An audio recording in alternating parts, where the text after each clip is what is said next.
All right, guys, welcome to another episode of Scaling Secrets. Ali, what a great introduction. All right, so we're going to look at product photos and why you need to stop using boring product photos because product images are one of the biggest needle movers in Google Shopping and consequently in Google Ads. Okay, so if you have a look here at for example, Google Shopping Ads benchmarks, for example, if you look at the average click-through rate, these are the average click-through rate for Google click-through rates for ads at less than 1%, which makes perfect sense because you have so many different shopping ads competing. Click-through rate, the average click-through rate. Okay, so your product image is the biggest element of your Google Shopping ad. Okay, so number one needle mover, obviously after price, because price, nothing's gonna beat a better price.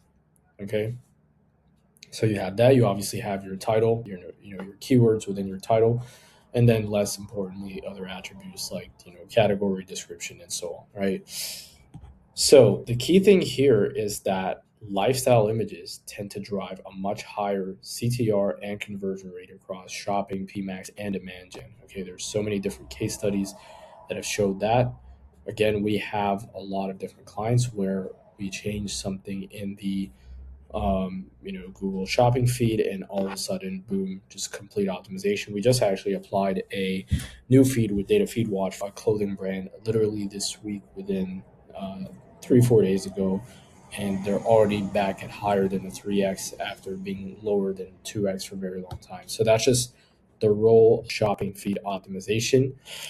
And one of the main parts of that is image. Okay, so the thing is, white background used to win because, again, Google Shopping was very simple. It was a lot more primitive.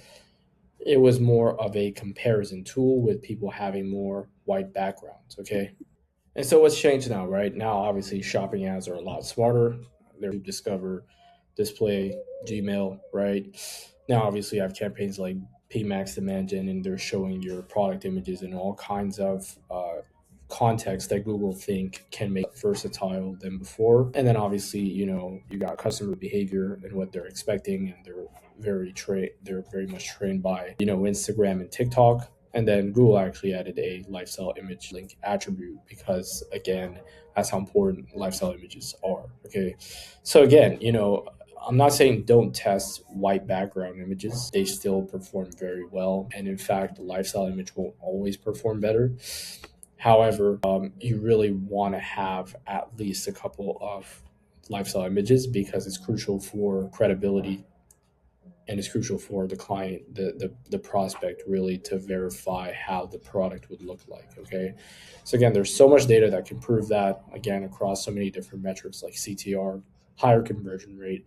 People actually remember shopping ads better with a lifestyle image because it seems a lot more realistic. Okay, so you really always want to test both and not just go one route. Okay, so where does it matter most? So obviously, shopping, again, Google Shopping, that's where the majority of the money is, the Google Shopping feed. So again, you really want to focus on testing your product image, whether that's a lifestyle image or a blank background image, and then also obviously PMax because it's going to use a lot of these different product images, and then demand gen because demand gen you also involve your product feed, and demand gen is crucial for top of funnel acquisition, and I've went over that in other videos. Okay, so how do you create lifestyle images? Again, there's so many different insane tools right now. Again, simplest tool is Google Product Studio. Takes literally seconds. It will just spit out a bunch of different creatives, images based on the image that you feed it. And again, some of these can absolutely perform well. We actually have a client that we created different product duplicates for, and yeah, these have actually hit in some cases higher ROAS than the original product. So again, you could always create product duplicates. And then you have ChatGPT image generation. Obviously, it's killing it right now, so that's huge. Gemini. There's so many different tools that I'm sure you know a lot about. So how do you A/B test these images? Okay, so what you want to do is there's so many different ways to do that. The best way, like I said, create duplicate products. That way you don't risk anything with your top performing products, and really you kind of see how both perform. So I like to create a separate campaign for some of the newer products, and then first of all see how they perform. If they perform well, obviously only keep the ones that hit KPI, and then you could take those and actually compare them in the same campaign, same ad group, potentially, or different ad groups with the original product and see what performs best. And so if the new image product performs best, then you can actually kind of change the image of the original product and so on, and you're always optimizing things whether with image or title. Okay, so again, final takeaways here. Again, I'm not saying change everything. I'm just saying, first of all, your white background image, always start it simple, but then absolutely add lifestyle images as much as possible. Test those as additional images after the first one. You could use the lifestyle image link attribute. And then obviously, you could definitely use AI now. It's not like the past where you can, really have strong images like that. And then again, you absolutely want to test product images across, different placements like shopping, PMax, demand gen.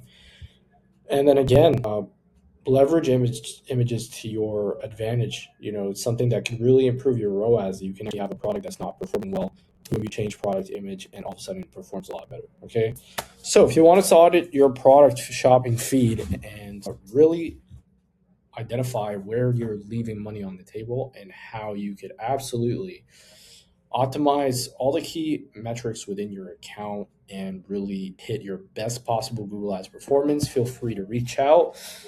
We have some of the best systems in place, done so for many, many, many clients. So with that being said, hope all is well on your end. And yeah, have a great evening, I guess.